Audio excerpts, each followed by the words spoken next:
आज का lecture start करते हैं। लास्ट टाइम पे अपने पीरियोडिक टेबल का कॉन्फ़िगरेशन मैंने आप लोगों को लिखना सिखा दिया था। ठीक है, मैंने आप लोगों को एक इलेक्ट्रोनेगेटिविटी वाली बात सिखा दी थी। आज मैं आपको कुछ और टर्म सिखाऊंगा, उसको देखते हैं। ठीक है, कुछ एक्सेप्शन केसेस तो बच्चों ने में से एक दो बच्चे scandium, titanium, vanadium, chromium, manganese, ferrous, cobalt, nickel, ये होता है निकल, ये होता है कॉपर, ये होता है जिंक। ठीक है, scandium, titanium, vanadium, chromium, manganese, ferrous, Fe आएगा सॉरी, फेरस, कोबाल्ट, निकल, कॉपर, जिंक। अब इस वाले क्वेश्चन में बच्चों ने पूछा है तो क्रोमियम जो होता है बेटा, एक कॉपर जो होता है, इसके नीचे वाले भी होते हैं, पर अभी तुम इतना ही समझ लो। क्रोमियम में ऐसे लिखा हुआ है, क्रोमियम कॉन्फ़िगरेशन जो आपने लिखा होगा वो बुक्स में ऐसे लिखा हुआ है AR। ये एग्जाम में क्वेश्चन आता है, by the bonded chromium configuration. तो तुम्हारे अपने हिसाब से होना चाहिए 3D4 4s2 होना चाहिए, लेकिन ये ऐसा नहीं होता। ये क्या होता है, क्रोमियम कॉन्फ़िगरेशन होता है AR 3D5 4s1 होता है। 3D5 सॉरी 3D5 4s1 होता है। तो वो कैसे काम करता है ये वाली चीज जरा देख लेते हैं। तो क्रोमियम जो होता है AR 3D5 4s1 ये सही होता है। एग्जाम में एक रीजन लिखा हुआ है why chromium has a configuration of this not this. ठीक है, ये ना होकर ये होता है, ऐसा क्यों होता है? देखो डी ऑर्बिटल जो डायग्राम मैंने तुम्हें बताया था, डी में अपन ने एटॉमिक स्ट्रक्चर में देखे थे डायग्राम, ये ऐसे डी ऑर्बिटल में ऐसे होता है 1 2 3 4 5। ठीक है, और ये S जो रहता है, ये 2 इलेक्ट्रॉन, मैं ऊपर वाला बना रहा हूं पहले, ये ऐसे रहता है। अब क्या देखा गया कि ये इलेक्ट्रॉन सब इधर से इधर क्यों जंप करता है? अभी तुम एक बस में एंटर हुए, ठीक है, बिंदास एंटर हो गए। सबसे पहले अब आदमी बस या ट्रेन में घुस के क्या देखता है? Window seat, single seat, comfortable. अगर आप अकेले हो, आप अकेले ट्रेवल करना पसंद करते हो, जनरली 99% लोग अपनी प्राइवेसी चाहते हैं, तो वो लोग क्या करते हैं, अपनी सिंगल सीट पकड़ के बैठ जाते हैं। अब इसे सिंगल सीट मतलब बेसिकली कंफर्ट। ठीक है, तुम्हें जहां पे कंफर्टेबल फील करता है, किसी को पीछे बैठना पसंद है, किसी को आगे बैठना पसंद है, मोस्टली लोगों को विंडो सीट पसंद है। तो जनरली एक सीट पे एक लोग बैठना पसंद करते हैं, फिर कोई आएगा तो you have to pair. Generally मैंने जब भी बस में एंटर हुआ कभी बस या ट्रेन में, तो आपने एक चीज नोटिस करना, अगर लोग कम है तो हर सीट पे एक एक बंदा बैठा होगा, अगर वो अकेला है तो। Screen is not visible, screen तो भैया बराबर है, सबको विजिबल नहीं है क्या बेटा? नेटवर्क इशू होगा, स्क्रीन तो मुझे यहां से तो बराबर पता चल रहा है, बिल्कुल भी नहीं दिख रहा। Students, screen is visible, it is visible. बेटा आपके नेटवर्क का इशू होगा, इसलिए थोड़ा विजिबल नहीं होगा, तो थोड़ा नेटवर्क बाहर आओ तो स्क्रीन विजिबल हो जाएगा। ठीक है, तो उसने क्या देखा, अपन क्या देखते हैं कि कभी भी, अरे बस बस बस बस इतने सारे मैसेज तो मैं खुश हो जाता हूँ। हाँ, उसमें क्या देखा कि इलेक्ट्रॉन, आप क्या करते हो, सिंगल सीट पकड़ने की कोशिश करते हो, भले वो पीछे हो कहीं पे भी हो, क्यों? क्योंकि आप यू आर कंफर्टेबल। तो वैसे ही इलेक्ट्रॉन्स में क्या हुआ, अगर ये पेयर्ड है तो इलेक्ट्रॉन इधर से इधर जंप करता है। रीजन स्टेबिलिटी, सबसे बड़ा रीजन। अपन पढ़ाई क्यों कर रहे हैं? स्टेबिलिटी मिले लाइफ में। मम्मी पापा कह रहे हैं नहीं, बाद में तो स्टेबिलिटी चाहिए, फॉर द स्टेबिलिटी। अब ये होता है ऑर्बिटल्स, इनको बोलते हैं ऑर्बिटल्स। मैंने तुम्हें पहले बताया था ऑर्बिट क्या होते हैं, पीरियोडिक टेबल एटॉमिक स्ट्रक्चर में बता दिया ऑर्बिट क्या होते हैं, ऑर्बिटल्स। मैंने बताया पहले ऑर्बिट, फिर ऑर्बिट या शेल, फिर सब शेल, फिर ऑर्बिटल, px ऑर्बिटल, py। अब डी में देखो 5 पढ़े थे अपन ने, dxy, dyz, dzx, dx square, y square और dz स्क्वायर। तो उन्होंने क्या बोला कि half filled orbital is more stable. इसका कारण अगर एग्जाम में पूछा जाता है तो पूरा लिखना पड़ेगा, chromium is not this this because. अब बच्चे केवल एक लाइन लिख के आते हैं, half filled orbital is more stable. नहीं, हाफ पूरा अच्छे से एक्सप्लेन करो ना लैंग्वेज फॉर्म में, पूरे मार्क्स सही तो पूरा अच्छे से एक्सप्लेन करो, half filled orbital is more stable. क्यों? ये इधर से इधर जंप क्यों करता है? इधर से इधर जंप करने पर इसकी स्टेबिलिटी बढ़ती है। स्टेबिलिटी मतलब कंफर्ट बढ़ता है।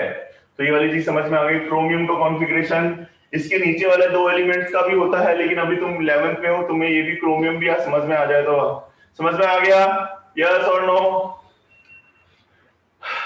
ओके, आई होप समझ में आ गया होगा। इसका एक ही रीजन आता है एग्जाम में कि ऐसा क्यों होता है, तो तुम्हें एग्जाम में क्या लिखना है, half filled orbital. Oh sorry, यहाँ पे पूरा अच्छे से लिख देता हूँ, वहां पे दिख नहीं रहा होगा, इसमें रीजन लिख लेना, half filled orbital, orbital, orbit नहीं ऑर्बिटल, ऑर्बिट और ऑर्बिटल में डिफरेंस मैंने ऑलरेडी बता दिया है, इज मोर स्टेबल। उसके जंप करने से उसकी मॉलिक्यूल की स्टेबिलिटी बढ़ रही है, कहानी खत्म। बस एक ही रीजन है, पूरा ऑर्गेनिक सारी केमिस्ट्री की बेस, गणित पे बेस है, जहां स्टेबिलिटी मिली वहां आपका काम बढ़ना। ठीक है, half filled orbital is more stable, इसे रब कर देते हैं। ठीक है, ये एक तो ये रीजन आता है। सिमिलरली ये तो क्रोमियम का हो गया, सेम एज इट इज एक क्वेश्चन आएगा तुम लोगों का, ये कॉपर का, ये वाला जो है कॉपर, कॉपर का कॉन्फ़िगरेशन जो होता है बुक्स में लिखा हुआ होगा, तुम्हारे हिसाब से होना चाहिए था, अपन ने कल जो तरीका देखा था 3D 9:4:2 होना चाहिए, 3D 9:4:2 होना चाहिए, लेकिन ये ऐसा नहीं होता, ये होता है AR 3D 10:4:1। ठीक है, AR 3D 10:4:1। सपोज वापस इसका डायग्राम बनाते हैं, इस बार ऑलरेडी इसमें 9 आ चुके हैं, 1 2 3 4 5 6 7 8 9, और ये 2 इसमें आ सकते हैं।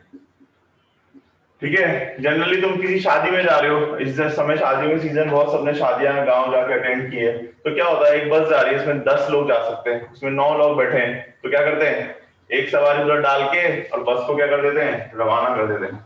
तो ये वैसे ही, उससे क्या हुआ, वही इसका रीजन भी सेम है, इसमें और इसमें इधर इलेक्ट्रॉन जाने पे सर देखा गया कि इसकी मॉलिक्यूल की, या सॉरी एटम की स्टेबिलिटी जो है वो इंक्रीज हो रही थी। इधर से इधर जंप करने पे क्या देखा गया, एटम की स्टेबिलिटी जो है वो इंक्रीज हो रही थी, सो इलेक्ट्रॉन यहां से यहां पर जंप कर जाता है। बात समझ में आ रही है, इधर से इधर जंप करने पर एटम की स्टेबिलिटी जो, सॉरी एटम की स्टेबिलिटी जो है वो इंक्रीज हो रही थी, so electron jump from here to here, सीधा सा गणित है। ठीक है, इसमें एग्जाम में रीजन आएगा ये होता है और ये नहीं होता, इसका ध्यान रखना, ये एक्सेप्शन केसेस है। यहां से यहां जंप करने पर क्या देखा गया, मॉलिक्यूल की स्टेबिलिटी, तो इसमें एक रीजन लिखना पड़ेगा, ये फुल फिल्ड ऑर्बिटल है, इसके रिस्पेक्ट में सर बाकी सब में जंप नहीं करता बेटा, एक इलेक्ट्रॉन में कम पावर लग रही थी, दूसरे में ज्यादा एनर्जी जा रही थी। ठीक है, 2 लोगों को बैठाना मुश्किल है, एक को बैठाना आसान है, कि भर गई चलो चलो चलो ऐसे करके, तो ये सेम एसिटीज है। इसमें रीजन लिखना पड़ेगा, full filled orbital is more stable, कि पूर्ण भरा ऑर्बिटल जो है, full filled orbital is more stable. Note कर लो बच्चों। और एक चीज है, अटेंडेंस आप लोगों की डेली हो रही है, मैं चाहूंगा कि डेली आप लोग क्लासेस अटेंड करें। कोई भी डाउट्स हो यू कैन आस्क मी।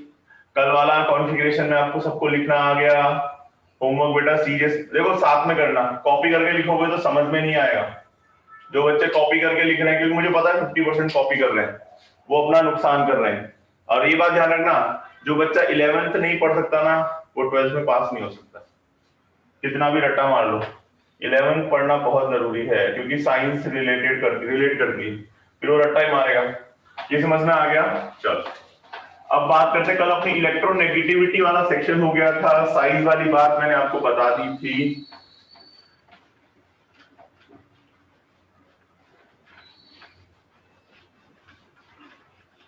अब आज आप लोगों को 2 टॉपिक और बताएंगे। ठीक है, जो मैं लिखवा रहा हूँ नोट्स को अच्छे से कर लो, टेक्स्ट बुक भी पढ़ना चाहो पढ़ सकते हो, लेकिन टेक्स्ट बुक में बहुत डीप में दे रखा है, डीप में मतलब लैंग्वेज थोड़ी सी कॉम्प्लेक्स है, तो आपको समझने में दिक्कत आएगी। ध्यान से सुनोगे, कोई प्रॉब्लम हो तो मुझे साइमल्टेनियसली बोल दोगे, जैसे क्लास में बोलते हो सर कोई प्रॉब्लम है रिपीट कर दो, ऐसा कुछ देख सकते हो, लेकिन मैनेज। नेक्स्ट आता है आयनाइजेशन पोटेंशियल, और इसको आयनाइजेशन एंथैल्पी भी बोलते हैं। पोटेंशियल की जगह कई बार बुक्स में एंथैल्पी भी लिखा होगा।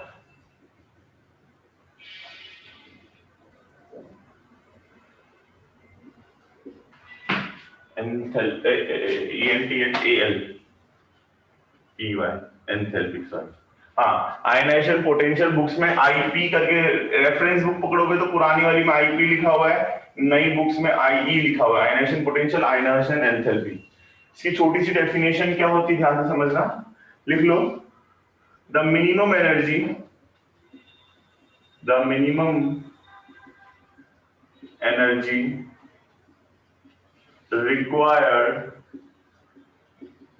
required to remove electron from its outermost orbit। सबसे छोटी डेफिनेशन मैं लिखवाता हूं, अगर तुम वो भी याद नहीं कर सकते तो ध्यान से, गड़बड़ है, कुछ नहीं हो सकता। आउटर मोस्ट ऑर्बिट, ठीक है। Minimum energy, the minimum energy required to remove an electron from its outermost orbit represent ionization potential। Represent, देखो डेफिनेशन को रट्टा मारने की जरूरत नहीं है। अगर तुम सही लिख रहे हो कंटेंट तो सही कंसीडर किया जाएगा, ऐसा नहीं मुझे एग्जैक्टली यही चाहिए। आप लोगों को कंटेंट मीनिंग निकलना चाहिए। आप लोग इंग्लिश में चाइनीज लिख जाते हो, ठीक है। रिप्रेजेंट, ये वापस से लिख देता हूँ, PREPRSENT, रिप्रेजेंट, PRESENT, ई कर लेना इसके अंदर। रिप्रेजेंट आयनाइजेशन पोटेंशियल, आईपी और आईई, नोट कर लो। पहले डेफिनेशन नोट कर लो, फिर एग्जांपल समझा देते हैं तुम लोग अच्छे से।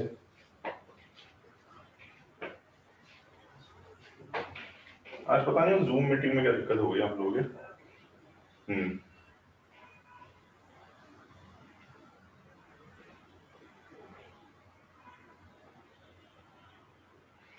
आगे देखो, नोट कर ली। अब देखो एक डायग्राम बनाकर आप लोग समझाता हूँ आयनाइजेशन पोटेंशियल क्या होता है। और भी देखने को कुछ रह गया होगा तो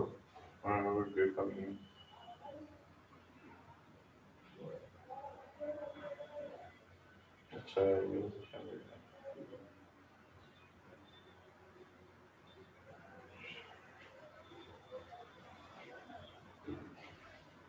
ठीक है। अब देखो उसने क्या बोला, ये कोई एटम था, ध्यान से समझना, ठीक है। मैंने लिया सपोज सोडियम ले लिया। सोडियम का एटॉमिक नंबर जो होता है वो होता है 11। पहले वाले ऑर्बिट में 2 इलेक्ट्रॉन, फिर 1 2 3 4 5 6 7 8 और लास्ट वाले में आता है 1। अब मैंने क्या किया, इसकी सपोज 100 किलो जूल एनर्जी है, ठीक है। अब मुझे क्या करना है, ये बॉन्ड, ये इससे बॉन्डेड है, सब इलेक्ट्रॉन बॉन्डेड है। मुझे क्या करना है, इस इलेक्ट्रॉन को यहां से निकालना है। मतलब Na से एक इलेक्ट्रॉन निकालते हैं। अभी मैं तुम्हें समझाऊंगा कैटाइनिक रेडियस, एनाइनिक रेडियस। अच्छा, ये तो रेडियस वाला सेक्शन तो रह गया, वो फ्रीक। अभी तो बहुत, मुझे लगा चैप्टर खत्म हो जाएगा। कैटाइनिक एनाइनिक रेडियस तो मैंने आपको कराया ही नहीं। कराएंगे नेक्स्ट पे वो भी करवा देंगे, ठीक है। मेटेलिक रेडियस तो रह गया, कोई बात नहीं। देखो अपन ने क्या किया, ये ध्यान रखना कि एटम को, मैंने एटम थे 11 प्रोटॉन थे, 11 इलेक्ट्रॉन थे, एक इलेक्ट्रॉन निकाल दिया। तो निकालने पर प्लस चार्ज होता है, ये तुमने लोअर स्टैंडर्ड में पढ़ा होगा, और गेन करने पे माइनस। एक इलेक्ट्रॉन निकाल दिया, एक इलेक्ट्रॉन निकल गया, ठीक है। प्लस मतलब निकाल दिया। तो मुझे क्या करना है, इस इलेक्ट्रॉन को, इसकी 100 किलो जूल एनर्जी ओवरऑल, इस इलेक्ट्रॉन की सपोज 10 किलो जूल एनर्जी है। अब मुझे क्या करना पड़ेगा, 10 किलो जूल एनर्जी इसको देनी पड़ेगी in the form of heat. ध्यान से सुनना, मैं इस इलेक्ट्रॉन को, अरे कोई बॉन्ड है, ये बॉन्ड है, इसको तोड़ना चाहता हूं, इस मार्कर को तोड़ना चाहता हूं, तो मुझे क्या करना पड़ेगा, एनर्जी तो लगानी पड़ेगी। ऐसे रखे रखे ऐसे शक्तिमान थोड़ी भी देखे और टूट गया, ऐसा कुछ नहीं। अपन को क्या करना है, इसको तोड़ना पड़ेगा, वो एनर्जी लगानी पड़ेगी जो इसको तोड़ने के लिए रिक्वायरमेंट है।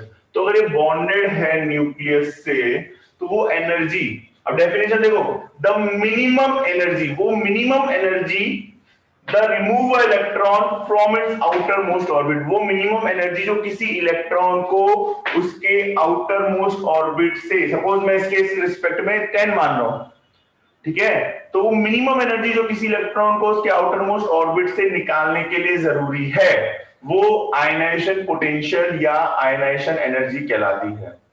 आगे बात समझ रहे हैं। सपोज इसके लिए 10 थी, मैंने क्या की 10 किलो जूल एनर्जी दी और इसने क्या किया, इलेक्ट्रॉन को रिमूव कर दिया। आ गई कि नहीं, बोलो जल्दी से, ये समझ में आना बहुत जरूरी है। वो मिनिमम एनर्जी जो इस बॉन्ड को ब्रेक करने के लिए जरूरी थी वो आयनाइजेशन एंथैल्पी या आयनाइजेशन एनर्जी कहलाती है। ठीक है, ये वाली बात क्लियर है, वो मिनिमम एनर्जी। ठीक है, तो इसमें सपोज 10 किलो जूल एनर्जी दी। अब देखो दो एटम मैंने लिए, यहाँ पे लिया सोडियम, यहाँ पे लिया मैग्नीशियम। सोडियम का साइज थोड़ा बड़ा होता है और मैग्नीशियम का साइज छोटा होता है। एक इलेक्ट्रॉन इससे निकालना है, एक इलेक्ट्रॉन इससे निकालना है। बॉन्ड किसमें ज्यादा स्ट्रांगली बॉन्डेड होगा, छोटे वाले में। सर छोटे वाले में कैसे होगा, क्योंकि उसका न्यूक्लियर चार्ज या अट्रैक्शन की पावर जो रहेगी वो ज्यादा होगी। इसका न्यूक्लियर चार्ज, कल मैंने बताया था इफेक्टिव न्यूक्लियर चार्ज वाला जो वर्ड मैंने सिखाया था, उसका इफेक्टिव न्यूक्लियर चार्ज ज्यादा होगा, बॉन्ड ज्यादा स्ट्रांग होगा, तो तोड़ने के लिए ज्यादा एनर्जी देनी पड़ेगी। इसका मतलब क्या समझे, जिसका साइज छोटा उसका बॉन्ड स्ट्रांग, मतलब आयनाइजेशन एंथैल्पी जो है, आई जो है, वो एटॉमिक साइज के इनवर्सली प्रोपोर्शनल होती है। वो क्या होती है, एटॉमिक साइज के इनवर्सली प्रोपोर्शनल होती है। मैंने क्या बोला, the minimum energy required to remove electron from its outermost orbit. किसी इलेक्ट्रॉन को उसके आउटर मोस्ट ऑर्बिट से निकालने के लिए जो एनर्जी मैंने दी वो आयनाइजेशन एंथैल्पी या आयनाइजेशन एनर्जी कहलाती है। अब इन दो एटम में सोडियम और मैग्नीशियम में कंपेयर करें तो मैग्नीशियम का साइज जो है वो छोटा होता है। क्यों, क्योंकि अपन ने कल देखा इफेक्टिव न्यूक्लियर चार्ज ज्यादा है उसका। अब ये मतलब ये ज्यादा स्ट्रॉन्ग बॉन्ड बनाता है, ध्यान से सुनना, ये ज्यादा स्ट्रॉन्ग है क्योंकि साइज छोटा होने की वजह से सब पास पास है, तो तोड़ना क्या है, ज्यादा मुश्किल। तो आयनाइजेशन एंथैल्पी, एंथैल्पी या पोटेंशियल एटॉमिक साइज के इनवर्सली प्रोपोर्शनल होता है। आ गई, यस और नो? मुझे चैट्स में रिप्लाई करते रहा करो, कोई प्रॉब्लम हो तो भी बोला करो बेटा, क्योंकि इतने बच्चों में मुझे पता नहीं चलेगा। ठीक है, तो ये बहुत ही इंपॉर्टेंट फैक्टर है। ठीक है, कूल है। हाँ बस ठेंगा दिखाते रहो तो काम चलता रहे। एटॉमिक साइज के इनवर्सली प्रोपोर्शनल होता है। जो जो मैं नोट्स में से करा रहा हूं उतना अच्छे से कर लो। और एक्सरसाइज, कुछ क्वेश्चन एक्सरसाइज के आएंगे, कुछ क्वेश्चन नोट्स में से आएंगे बस। और कुछ भी एक्सरसाइज और इंटेक्स क्वेश्चन, बाहर से और कुछ भी नहीं आएगा कि मन से कुछ दे दिया। इस साल तो मैं डिस्काउंट देता हूं, लेकिन एक्सरसाइज के क्वेश्चन आंसर आ सकता है, 50% एक्सरसाइज के क्वेश्चन आएंगे ही। ठीक है, आयनाइजेशन एंथैल्पी, लैंग्वेज देखो बुक से पढ़ो तो पढ़ लो, बहुत अच्छी बात है, मैं तो वही बोलूंगा बुक से पढ़ो। बुक की लैंग्वेज भी लिख सकते हो, ये थोड़ी इजी डेफिनेशन है, इजी लिख दो चलेगा, समझ में आना चाहिए। इधर इधर ऐसे टच वुड में ऐसे सर में हाथ मत लगाना कि मेरे दिमाग में घुसा भरा है। ठीक है, एक तो ये वाली बात। और एक छोटी सी बात और बताना चाहूंगा मैं, बुक्स के अंदर आयनाइजेशन एंथैल्पी को इससे रिप्रेजेंट किया है, डेल्टा आई एच वन ऐसे दिखाया है, डेल्टा आई एच वन। देखो एक एग्जांपल लेते हैं, यहां पे लिख रहा हूं मैं, ए था, जितने भी इलेक्ट्रॉन थे मैंने क्या किया, इसको एनर्जी दी, ये delta I H one is a, इसको लिख रहा हूं फर्स्ट आयनाइजेशन एंथैल्पी। आई मतलब आयनाइजेशन, एंथैल्पी को बेटा एच से रिप्रेजेंट करते हैं, अभी तो याद कर लो, ये तुम्हारे थर्मोडायनेमिक्स चैप्टर में आएगा वहां डिटेल। तो ये होती है फर्स्ट आयनाइजेशन एंथैल्पी। अब फर्स्ट आयनाइजेशन एंथैल्पी क्या होती है, जरा ध्यान से सुन लो। फर्स्ट आयनाइजेशन एंथैल्पी क्या बोलती है, delta I H one, energy the, electron क्या हो गया, निकल गया, यानी कि ए जो रहा वो ए प्लस में कन्वर्ट हो गया। प्लस मतलब एक इलेक्ट्रॉन डोनेट करना, ठीक है, एक इलेक्ट्रॉन रिलीज हो गया। अब मैंने बोला एक और इसको एनर्जी दी, और एनर्जी दी, सर मुझे एक और इलेक्ट्रॉन निकालना है, बच्चे बहुत समझदार होते हैं, तो उसको बोलेंगे delta I H to, delta I H to, delta I H to. बाकी सब कुछ सेम रहेगा, इसे बोलेंगे सेकंड आयनाइजेशन एंथैल्पी। उसमें से एक और इलेक्ट्रॉन निकाल देंगे तो इसमें क्या आ जाएगा, +2, और एक इलेक्ट्रॉन यहां पे निकल गया। फिर एक और निकालना है delta I H three, delta I H three, इसमें क्या हो जाएगा, एक और इलेक्ट्रॉन निकल गया, ये +3 हो गया और ये इलेक्ट्रॉन क्या हो गया, रिलीज हो गया। जनरली 3 से ज्यादा बार भी निकाल सकते हैं, लेकिन पोर्शन में 3 तक ही है। तो delta I H one is the first ionization enthalpy, delta I H two is the second ionization enthalpy, delta I H three is the third ionization enthalpy. Note कर लो ये।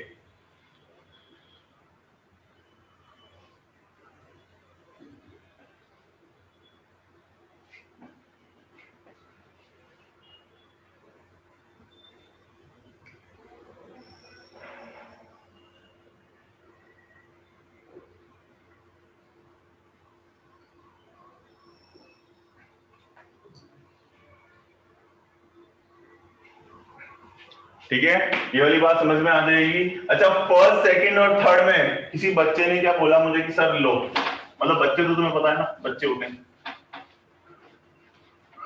बाकी सब अच्छे होते हैं और बच्चे तो बच्चे होते हैं। अगर इसने क्या बोला कि फर्स्ट सेकंड थर्ड में सर किसमें ज्यादा एनर्जी लगेगी, देखो एक एग्जांपल लें, एक एग्जांपल ले लेते, थोड़ा इजी सा ले लेते हैं। सपोज मैंने लिया ऑक्सीजन का एग्जांपल लिया, ऑक्सीजन में 8 प्रोटॉन और 8 इलेक्ट्रॉन थे, यहाँ लिख रहा हूँ 8 इलेक्ट्रॉन। ठीक है, मैंने कुछ एनर्जी दी, डेल्टा आई एच वन दी, ठीक है, एक इलेक्ट्रॉन निकल गया, O से O प्लस बन गया, इसमें 8 प्रोटॉन और 7 इलेक्ट्रॉन रह गए, एक इलेक्ट्रॉन निकल गया। एक एग्जांपल ले रहे हैं, जनरल एग्जांपल, कोई भी एग्जांपल ले लो, ऐसे इतनी जल्दी निकलता तो नहीं है। फिर एक और एनर्जी दी, delta I H to, O plus 2 हो गया, इसमें क्या हुआ, 8 प्रोटॉन, प्रोटॉन कभी भी नहीं निकल सकते, सिर्फ इलेक्ट्रॉन निकल सकते हैं। इस बार क्या हो गए, 6 इलेक्ट्रॉन हो गए, इलेक्ट्रॉन निकल गए। फिर और एनर्जी दी, डेल्टा आई एच टू, ये हो गया O plus 3 plus electron, 8 proton और 5 इलेक्ट्रॉन, IH3 सॉरी। अच्छा देखो, इन तीनों में सबसे ज्यादा स्ट्रॉन्ग कौन होगा, 8 प्रोटॉन मिलके 8 न्यूट्रॉन को खींच रहे हैं, नॉर्मल साइज। अब 8, एक इलेक्ट्रॉन निकल गया तो अंदर वाले की पावर क्या हो गई, ऑटोमेटिकली बढ़ गई, तो साइज क्या हो गया, छोटा, यानी कि ये साइज बड़ा, इसका साइज थोड़ा छोटा, इसका साइज और छोटा, इसका साइज और छोटा। तो सबसे ज्यादा एनर्जी किसमें लगेगी, इसमें लगेगी, क्योंकि इसका साइज छोटा, बॉन्ड स्ट्रॉन्ग, तो एनर्जी क्या लगेगी, ज्यादा लगेगी। इसका मतलब बोले तो क्या हो गया, इसका मतलब हो गया डेल्टा आई एच थ्री जो है, थर्ड आयनाइजेशन एंथैल्पी हमेशा सेकंड वाले से ज्यादा होती है, डेल्टा आई एच टू होता है, और सेकंड वाली जो होती है वो हमेशा फर्स्ट से ज्यादा होती है, तो डेल्टा आई एच वन। ये नोट कर लो, फटाफट नोट कर लो, ये इंपॉर्टेंट है। ये साइज के इनवर्सली प्रोपोर्शनल चलता है।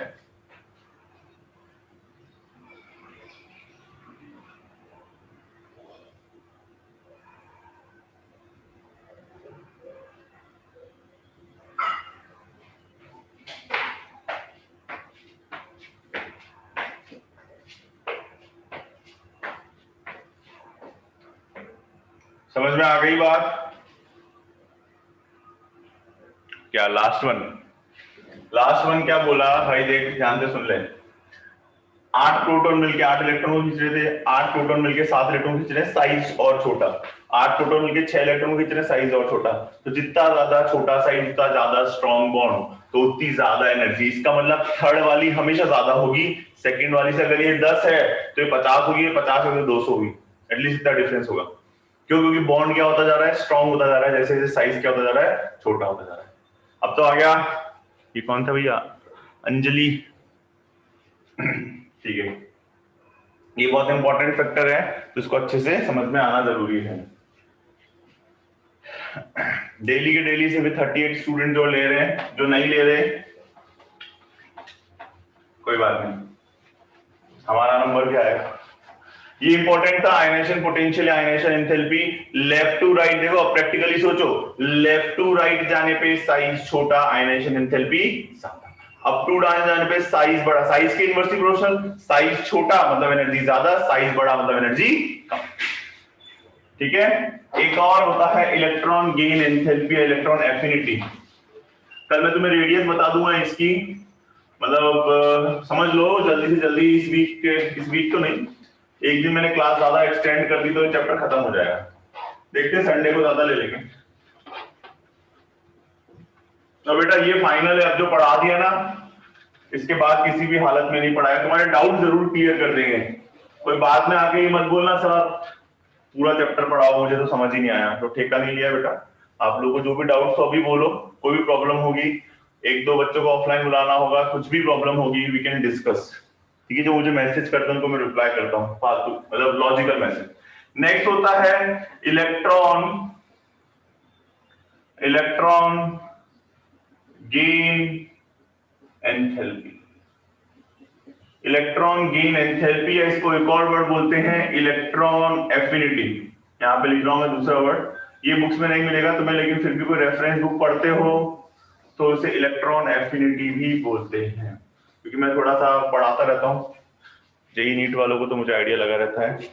और जो बच्चे लास्ट में अटेंडेंस आके लगवा रहे हैं तो मैं कभी भी रैंडम अटेंडेंस लेता हूँ, ठीक है, तो इस चीज का ध्यान रखना। इलेक्ट्रॉन गेन एंथैल्पी पहले डेफिनेशन लिख लेते हैं शॉर्ट में, फिर उसको एक्सप्लेन कर देंगे। इसमें लिखना the energy which is release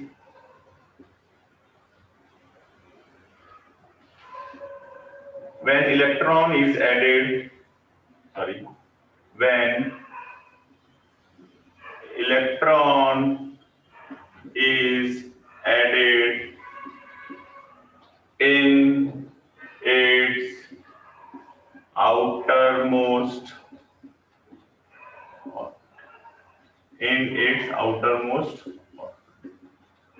लिख लो the energy which is released when electron released by atom from atom, लिख लो from atom, छोटा सा correction, the energy which is released from atom when the electron is added in its outermost orbit। ठीक है, electron को उसके outer most orbit में add करने के बाद जो एनर्जी रिलीज होती है उसे ये बोलते हैं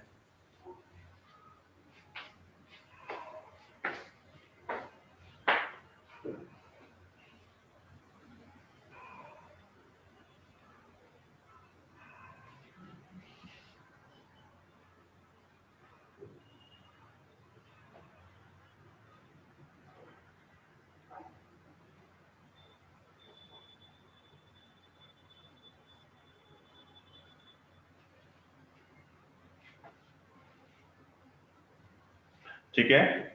तो देखो क्या था, अब इसको समझने की कोशिश करते हैं, क्योंकि रट्टा मारने में तो अपन खूब जिंदगी में अवार्ड जीत लिए, जरा समझने वाली बात कर।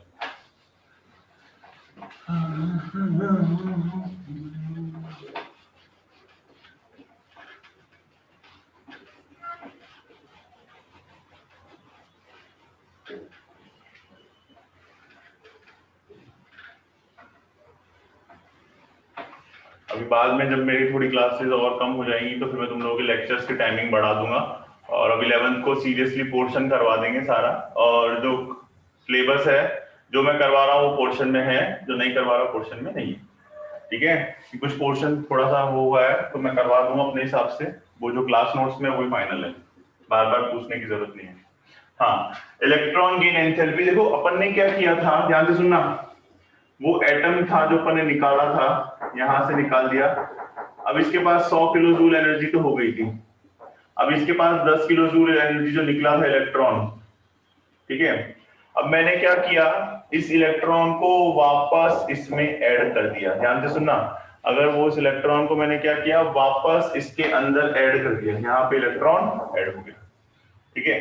अब क्या हुआ, पर ये ईमानदार आदमी था भाई, अब भाई कोई भी ऐड हुआ तो उसकी खुद की एनर्जी होगी, सही बात है। तो जैसे ही ऐड किया ये 10, ये लो ऐड करके, इसके पास टोटल एनर्जी क्या हो गई, 110 हो गई। तो ये जो एक्स्ट्रा एनर्जी है विच इज 10, वो हीट की फॉर्म में, मतलब खुद इतना गर्म हो जाएगा कि हीट की फॉर्म में ऑटोमेटिकली एटमॉस्फेयर, कोई भी भगोनी है या कोई चाय का वो है, तुम टी पॉट है गर्म करते हो, ऑटोमेटिकली ठंडा क्या होता है, एकदम गर्म कर दिया, और एटमॉस्फेयर का क्या प्रॉपर्टी होती है कि वो बैलेंस कर देता है टेम्परेचर को, हाई टेम्परेचर से लो टेम्परेचर की तरफ फ्लो चलता है टेम्परेचर का, ठीक है, हाई एनर्जी से लो एनर्जी।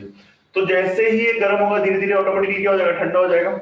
तो इसने जो एक्स्ट्रा ध्यान से सुना, the energy which is release after adding electron in its outermost orbit. Electron को ऐड करने के बाद, ईमानदार आदमी था ये, इलेक्ट्रॉन को ऐड करने के बाद इसके पास एनर्जी, भाई 10 तो तुमने ऑलरेडी हीट की फॉर्म में दे दी तो उसने ले ली, अब वापस तुम इसको ऐड कर रहे हो तो हो जाएगा, कोई दिक्कत नहीं, ऐड हो जाएगा। लेकिन प्रॉब्लम क्या हो रही है, जो एक्स्ट्रा एनर्जी है वो हीट की फॉर्म में एटमॉस्फेयर में रिलीज कर देगा। ध्यान से सुनना, ये जो एक्स्ट्रा एनर्जी है वो हीट की फॉर्म में एटमॉस्फेयर में रिलीज कर देगा। और ये जो रिलीज एनर्जी है वो इलेक्ट्रॉन गेन एंथैल्पी, डेफिनेशन क्या बोलती है, the energy which is release after adding a electron in its outermost orbit. वो एनर्जी जो किसी इलेक्ट्रॉन के उसके आउटर मोस्ट ऑर्बिट में ऐड होने के बाद जो रिलीज होती है वो इलेक्ट्रॉन एफिनिटी या इलेक्ट्रॉन गेन एंथैल्पी कहलाती है। बोलो आई कि नहीं आई बात समझ में? ऐड होने के बाद जो 10 किलो जूल है वो हीट की फॉर्म में एटमॉस्फेयर में रिलीज होगी। ये रिलीज एनर्जी जो है वो इलेक्ट्रॉन गेन एंथैल्पी। डेफिनेशन दोबारा से देखो नोटबुक में तुमने लिखी है, the energy which is release after adding electron in its outermost orbit. Outer most orbit में जो इलेक्ट्रॉन ऐड किया उसके बाद जो एनर्जी रिलीज हुई वो इलेक्ट्रॉन एफिनिटी या इलेक्ट्रॉन गेन एंथैल्पी कहलाती है। कहानी खत्म। देखो वही इलेक्ट्रॉन एफिनिटी या electron gain enthalpy, EGE, electron gain enthalpy जो है वो एटॉमिक साइज के इनवर्सली प्रोपोर्शनल होती है। जैसे वो होता है ना एटॉमिक साइज छोटा, सेम एज इट इज होती है। आगे बात समझ में, ये जो एक्स्ट्रा रिलीज मतलब वापस क्या करेगा, -10 करके ये वापस 100 पे आ जाएगा, ईमानदार आदमी। तो ये जो -10 हुआ है वो तुम्हारा क्या कहलाएगा, इलेक्ट्रॉन गेन। देखो इलेक्ट्रॉन गेन हुआ, उसके बाद जो एनर्जी रिलीज हुई उसे इलेक्ट्रॉन गेन एंथैल्पी बोलते हैं। समझ में आ गया? यस और नो बोलो बच्चों। इलेक्ट्रॉन जब ऐड हुआ, ऐड होने के बाद जो एनर्जी रिलीज हुई उसे इलेक्ट्रॉन गेन एंथैल्पी बोलते हैं। सबको एक ही का दिखाया ठेंगा तो भैया इसका अन्वेषा, ठीक है। The energy which is released after adding electron from its outermost orbit represent the क्या था, इलेक्ट्रॉन गेन एंथैल्पी या इलेक्ट्रॉन एफिनिटी, ठीक है। तो बस आज के लिए इतना ही बहुत है, ज्यादा नहीं पढ़ाएंगे, जितना आधा घंटे भी तुम अच्छे से पढ़ लो। तो ये क्या है, एग्जाम्स कभी है बता देंगे भैया, एग्जाम्स कभी है, अगले मंथ के फर्स्ट वीक में एग्जाम्स, एमसीक्यू वाले टेस्ट होंगे जनवरी के, शायद 2 या 9 जनवरी को केमिस्ट्री का है 2021 में, ठीक है। गूगल एमसीक्यू आएंगे और जो मैं पोर्शन करा रहा हूँ उसी में से आएंगे। ये चैप्टर आएगा और जितना चैप्टर तुम्हारा 5 तारीख तक हो जाएगा उतना आएगा, पूरा पोर्शन है। पुराने वाले में से मैं बता दूंगा क्या आएगा, मैं बनाऊंगा, तब अभी बनाया नहीं है तो थोड़ा पोर्शन कराने दो, फिर देखते हैं जो जो आएगा, ठीक है। जो कराया वो तो कर लो। और 11 का एग्जाम मान के चलना ऑफलाइन होगा, क्योंकि वैक्सीन तो मार्केट में 1-2 महीने में सब स्कूल तो खुल गए, कोचिंग तो वापी में सब खुल ही गए, तो तुम समझ लेना ऑफलाइन एग्जाम ही होगा। सीरियसली डिस्कस हुआ है, किसी भी एग्जाम बच्चे को पास नहीं किए देंगे। अच्छा YouTube वीडियो कर देते हैं आज पक्का, डेफिनेटली, ठीक है। आज के लिए इतना ही बहुत है। Thank you from my side, all the best. Definitely share करता हूँ।